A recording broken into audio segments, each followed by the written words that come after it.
Imagine a period of silence in history, a period that lasts for a millennium. It is a period long enough for empires to rise and fall, for generations to be born live and die in a world that seems to have been forgotten.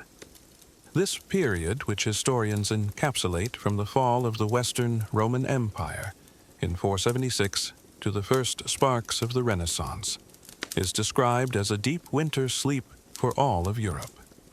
The history books we learn about often portray this as a sad chapter, an era of chaos, ignorance, and superstition, where no significant achievements are recorded, no great inventions that change the world, and no wars of any magnitude that leave a clear mark. It is a cold void, a suspiciously blank page in the annals of human history. But have we ever, in a quiet moment, wondered how it could have happened? How could a continent once home to such brilliant minds as Aristotle, Archimedes, and Cicero have suddenly fallen into such collective oblivion? And perhaps the more important question is, who was the first to give it the prejudicial name of the Dark Ages?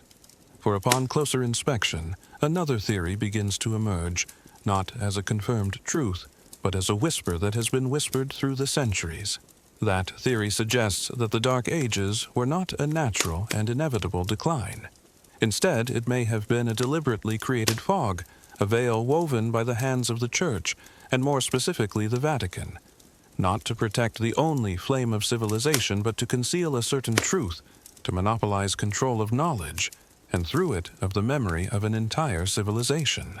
When the great Western Roman Empire came to an end in 476 with the deposition of its last emperor, Romulus Augustulus, one would have imagined a world-shaking event, a great roar of history.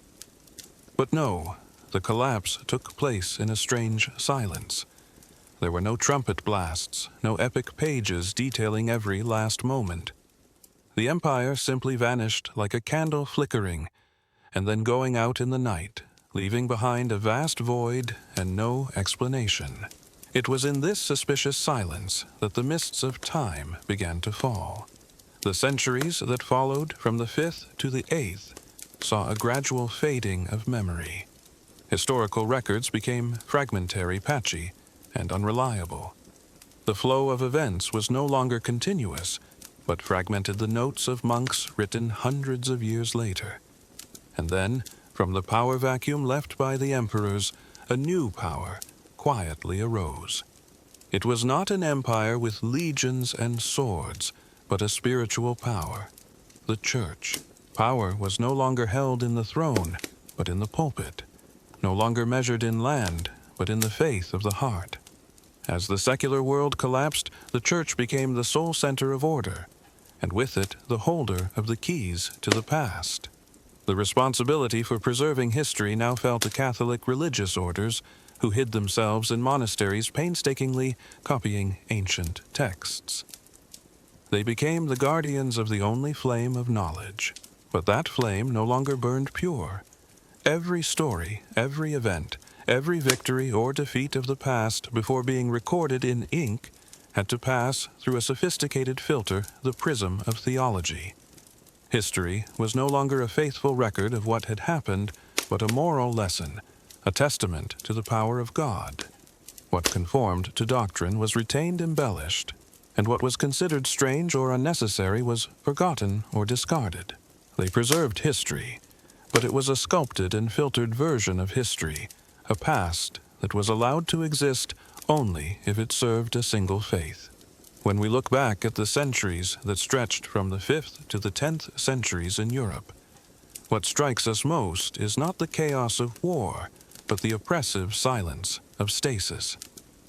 It was as if the dust of oblivion had settled over everything, from the great works of the Romans to the memories of the people themselves. During this long period, there was no record of a war large enough to reshape the map, no scientific discovery that shed new light, and no architectural breakthrough that rose from the ground. The continent seemed to have fallen into a deep, dreamless sleep, forgetting how to dream and create. But while Europe slept, the rest of the world was waking up and shining brightly. Far to the east, China, under the Sui and Tang dynasties, was experiencing a golden age where printing was invented. New musical instruments were created, and poetry reached its peak with the likes of Li Bai and Du Hu. Closer to home, in the Arab world, the fires of knowledge burned brighter than ever. The astronomer Al-Khwarizmi laid the foundations of algebra.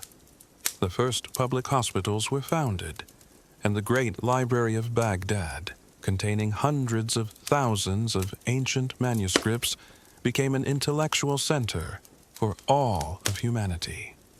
This stark contrast raises an unavoidable question. Why did Europe alone fall into such a vacuum? The answer may not lie in incompetence, but in a highly sophisticated strategy. The Vatican's motive may not have been destruction, but control. By creating a world where ignorance is normalized, where knowledge is discouraged, and curiosity is considered a sin, they have built the perfect environment for their power. A people ignorant of other civilizations, ignorant of other possibilities, will never doubt the only truth preached from the pulpit. They need no shackles or chains when they can nip in the bud the desire to seek another path. It is absolute control built on silence, ignorance, and the willing obedience of souls who believe there is nothing else to seek. To achieve absolute control, the wisest rulers use not the sword, but instruments that are quieter and 1,000 times sharper. The mechanism by which the Vatican reshaped an era operated in a similarly subtle way, starting with the most fundamental of power's language. Classical Latin, the language that had been the eloquent language of Roman courts of immortal poetry and of scientific works, had been replaced. It had been the key to the knowledge of the ancient world for any educated person.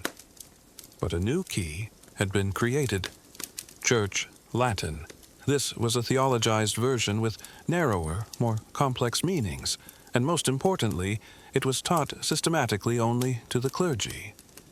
Language was no longer a bridge between the public and knowledge. It had become a high wall, turning knowledge into a tightly guarded privilege.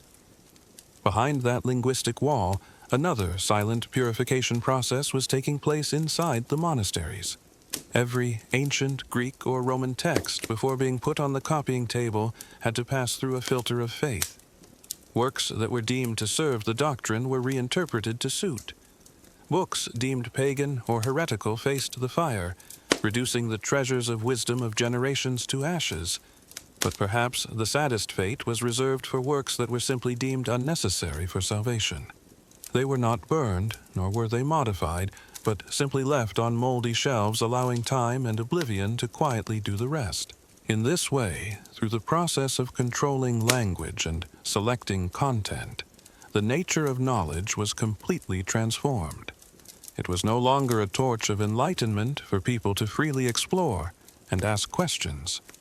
Instead, it became a tool of rule, a means to reinforce faith and demand obedience. History is no longer a stream of truth to be discovered, but has been condensed into a set of doctrines with predetermined moral lessons, and anyone who wants to understand the past can only look through the colored glasses that the Church has placed before them. In the dark corners of historical research there is a whisper, a hypothesis so bold that it can shake the very foundations on which we measure our existence. It is the phantom time hypothesis. This hypothesis does not merely doubt a few events, but it claims something much more astonishing: that there is a period of nearly 300 years, namely from about 614 to 911, that may never have actually happened. They may have been just pages inserted into the calendar of mankind. The idea may seem fanciful at first, but the clues it offers sow deep unease in our hearts. For one thing, this period in question is a strange historical low point, where reliable facts are suspiciously scarce. Furthermore, when historical texts from different regions are compared, scholars find that they often record dates in conflicting ways, as if clocks in different monasteries were ticking to entirely different rhythms. And perhaps the strangest clue lies in the historical figures. the figure of Charlemagne. The great emperor, who supposedly ruled in the early 9th century, bears a haunting resemblance to Constantine the Great of the 4th century, in his military campaigns, his administrative reforms, and his style of governance.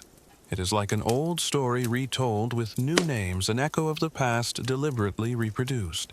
Who had the power and the motive to make such a monumental change? The theory points to a triumvirate of powers: Emperor Otto III, Pope Sylvester II, and, of course, the Vatican. Their motivation is said to have been a symbolic ambition. Otto III wanted to reign at the sacred year 1000 to legitimize his power as the divinely appointed king at the dawn of a new millennium. And to do that, they needed not only to rewrite history, but perhaps to rewrite time itself. The Vatican's power was built on a powerful idea: an unbroken sacred chain of succession, stretching from Peter, the chosen one of Jesus, to the current pope. This golden chain was the proof of their legitimacy and supremacy. But as historians peered into the chains from the 8th to the 10th centuries, they began to notice some that seemed far-fetched. There is a long list of popes like Sabinian Valentine or John XIV, whose existence seems to be attested only to the records kept by the Vatican itself.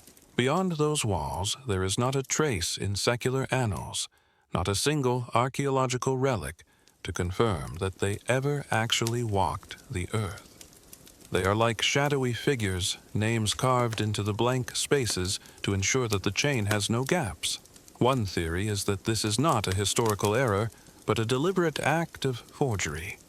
A chain is only as strong as its weakest link, and if there are hundreds of years of gaps in the timeline, the easiest way to cover them up is to create new ones. Inserting the necessary names into the papal list would ensure that the story of an unbroken, divinely sanctioned succession would be complete and unquestionable. And this tool does not stop with popes. The canonization of figures for whom there is no historical evidence beyond legend serves the same purpose. These saints, with their stories of martyrdom and miracles, are often depicted as having lived and practiced at precisely the times in history that are in question. They do not simply fill in the gaps. They sanctify them, transforming a timeline that might otherwise have been reconstructed into a sacred history, each link of which is ablaze with mystery. If history written by humans can be altered, distorted, or even erased, there is another chronicle written in light and shadow, a cosmic calendar that no earthly power can interfere with. It is the sky. The movements of celestial bodies, especially total solar eclipses, are like a perfect cosmic clock, which can be calculated and verified down to the minute, whether in the past or the future. But when modern scientists shine the light of astronomy back into the past, they discover a disturbing discrepancy. Eclipse records from ancient civilizations such as Greece and China, when compared with the European timeline of the Dark Ages, often do not match. A historical event in Europe is said to have occurred under the shadow of an eclipse, but according to astronomical calculations, the sky was completely clear that day. When the heavenly truth does not match the written story on Earth, the Church is accused of not choosing to adjust its story. Instead, they pressured astronomers to adjust their numbers, to bend their calculations to fit the official timeline. The sky did not lie, but those who read it were forced to reinterpret its words. And for those who refused to bend the truth, the price was high. The tragic stories of Giordano Bruno and Galileo Galilei are the most painful examples of this.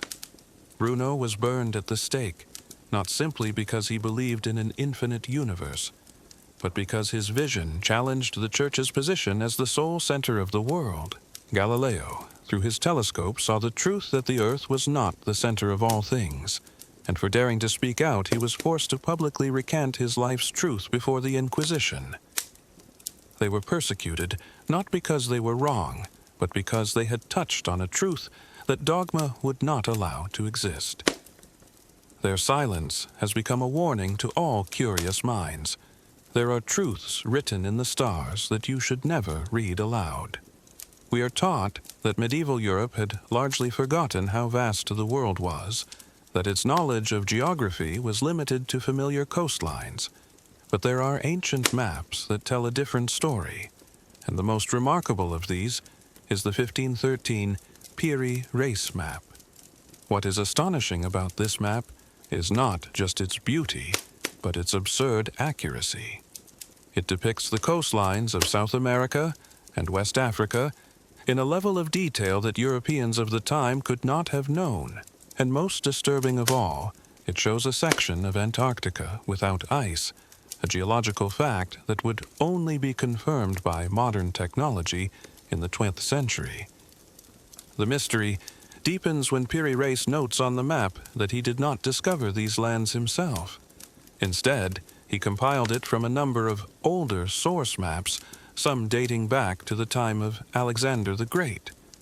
The question is, where did those source maps come from, and more importantly, where are they now? They have disappeared from history, like ghosts leaving behind an inexplicable legacy of knowledge.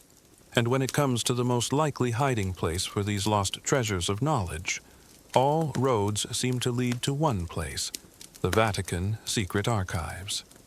It is believed that with its mission to collect and control information, the Vatican is the place that preserves the original maps, hiding them from the eyes of the world, because the knowledge they contain could completely alter the historical story they want to tell. Perhaps, somewhere deep beneath the stone walls of the Vatican, the true picture of the world, a world our ancestors knew long ago, lies there curled in silence and waiting to be rediscovered. History is not only written on fragile parchment, but also buried in the ground itself, waiting to be discovered. And sometimes what is unearthed tells a story completely different from what we have been taught. Scattered across Europe, people have found unusual artifacts, objects that seem to come from a future different from their time. There are bronze gears crafted with incredible mechanical precision, sophisticated astronomical instruments capable of tracking the stars or even the remains of complex geothermal heating systems. All of these artifacts date back to the Dark Ages, a time when we used to believe that humans had forgotten even the most basic techniques. Their existence raises a simple but profound question.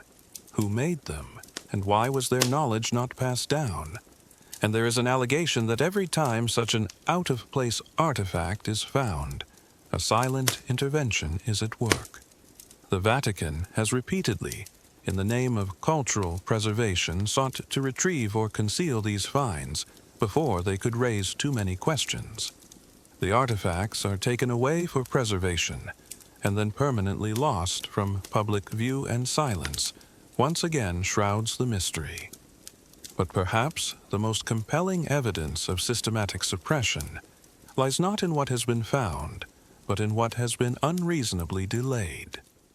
Fundamental principles of mechanics or engineering that the Greeks and Romans had mastered have suddenly disappeared for nearly a millennium before being rediscovered. Such a mass forgetting on such a scale is almost impossible to happen naturally. It is as if a river of knowledge did not dry up on its own, but was deliberately dammed. And when that dam was slowly and controlledly opened hundreds of years later, people called it the Renaissance, a miraculous awakening, forgetting that perhaps humanity had never really slept, but was simply prevented from moving forward. At the heart of the Vatican, there is a place even more mysterious than legend, a stone heart of silence, known as the Secret Archive. This is a real archive, stretching dozens of kilometers and containing millions of documents, but so heavily guarded that almost no one has access to it in its entirety. Deep within these vaults, it is said, lie not only heretical records and the private diaries of popes, but also ancient maps that could redraw the world, and perhaps the most terrifying treasure of all the deleted texts of the Bible. Which brings us to one of the most powerful tools of control, the manipulation of the sacred text itself. The Bible, as we know it today, is not a book that was handed down in its entirety, but the result of centuries of editing, selection, and deletion. It is like a carefully manicured garden where only the right flowers are allowed to bloom. The deleted texts, or apocrypha, such as the Gospel of Thomas or those of Mary Magdalene, tell a very different story. They present a picture of Jesus not so much as a king who founded a powerful institution, but as a spiritual teacher, a guide for each individual to find the kingdom of God within himself. Such a message, if widely disseminated, would seriously undermine the mediating role of the Church. For if people could communicate directly with God, they would no longer need an organization to guide them. And this is the most subtle form of control. Rather than burning all these texts and turning them into symbols of martyrdom, keeping them in secret in the secret archives would be an even more radical act of destruction. A burned book remains in memory, but a hidden book is gradually forgotten, as if it had never existed. It was control, not only of information, but of human memory. When the concealment of knowledge was no longer enough to ensure obedience, a more brutal war was waged, a war not against armies, but against ideas themselves. Anyone, be they a philosopher, a scientist, or a common man who dared to question the established doctrine could be branded a heretic. And to hunt down this evil of thought, a terrifying machine was created, the Inquisition. It was not simply a court, but a mechanism designed to crush all intellectual dissent. Its punishments were extremely cruel, but more terrible than torture or burning a person alive, it punished ideas. The dribbles not only burn the flesh, but also burn books, turn the reflection, research, and discovery of a lifetime of ashes in an effort to eliminate them from existence. But while one of the Church's arms used fire to purge openly, another arm was acting in silence to collect. The monks, especially Benedictine Dominican and later Jesuit, acted as a widely intelligent intelligence network throughout Europe. With the appearance of humble monks, they performed a persistent campaign to collect all the valuable manuscripts left. In the name of conservation, countless ancient texts on philosophy, science, and medicine have been taken to the monastery, and then flows to the Vatican's bile storage, never returned. They have become the people who are both storing and censoring, and the most effective history. However, not all flames were extinguished. In the darkness of that almost absolute control, the small sparks of banned knowledge are still silently preserved. The closed association, such as the 3 points or the roses, is said to have emerged as a silent counterpart. Unable to confront directly, they chose to encrypt and pass on the fragments of ancient wisdom through symbols, rituals, and architectural works. They hide the sacred geometry in great churches, hide philosophy in fables, and preserve a flow of knowledge in parallel, a forgotten heritage right before the eyes of those who keep faith. And to do that, an ignorant culture has been designed and cultivated in a purposeful way. For centuries, the impartial impact is considered normal, and curiosity is considered a sin. The purpose of this is extremely profound. It is to create greater generations in obedience, not for being forced, but because they do not know that there is another world, another idea, or another question to doubt. When you are born and grow inside a prison without knowing the existence of the outside world, you will never feel you are imprisoned. And although centuries have passed, that control mechanism has not disappeared, it only changes the shape. In the 19th century, the textbooks standardized the concept of dark period, deepening it into the minds of millions of students as an undeniable fact. Today, cinema and mass media continue to strengthen the image more strongly. They painted a medieval time with the sky always gray, muddy roads, and people bowed their heads in fear. These images do not need arguments. They go straight to our emotions, turn the story of a dark era into an emotional truth. One thing we feel is right before we can think about it. So what do we leave after the journey through the shadows of this history? Perhaps some core facts. That history is not the past, but the story is about the past. That the brilliant revival period was probably not a spontaneous awakening, but a carefully staged performance where the knowledge was imprisoned for a long time selected. And that the most dangerous truth is not the truth that has been forgotten, but the truth that has been forgotten in a purposeful way. The last call was not a rebellion with a sword, but a silent revolution in our thinking. Start by asking questions. Look at the stories we always think is right, and wonder who is the narrator, and what do they benefit from that. Because the first step to discover a truth has been hidden for a long time, simply courage to admit that it is possible that the picture that we are admiring is just a painted picture.